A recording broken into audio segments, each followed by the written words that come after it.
8283. Select a characteristic of a good gas weld. A.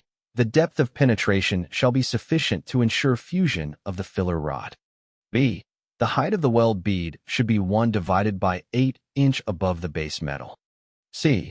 The weld should taper off smoothly into the base metal.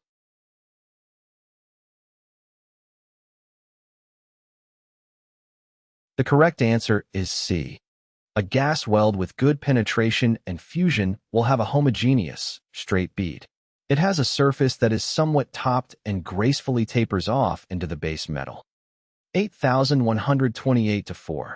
One characteristic of a good weld is that no oxide should be formed on the base metal at a distance from the weld of more than A. Half an inch, B. 1 inch, C. 1 divided by 4 inch.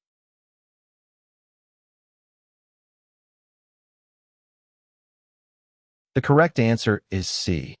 A good weld should not create any oxide on the base metal beyond a distance of 1 divided by 4 inch from the weld. 8284-1. In examining and evaluating a welded joint, a mechanic should be familiar with A. Likely ambient exposure conditions and intended use of the part, along with type of weld and original part material composition. B. The welding technique, filler material, and temperature range used. C.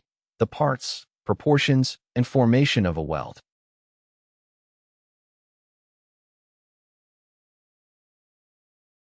The correct answer is A. When examining and evaluating a welded joint, a mechanic should take into consideration the environmental conditions the part will be exposed to, the intended use of the part, the type of weld used, and the original material composition of the part. All of these factors can help determine the overall quality and longevity of the welded joint. 8288. On a fillet weld, the penetration requirement includes what percentages of the base metal thickness? A. 100%. B. 25 to 50%. C. 60 to 80%.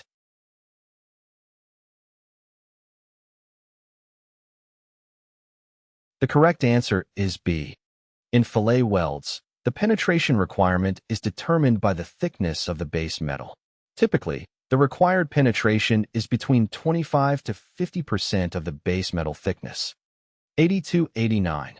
Which tool can be used to measure the alignment of a rotor shaft or the plane of rotation of a disc? A. Dial indicator. B. Shaft gauge. C. Protractor.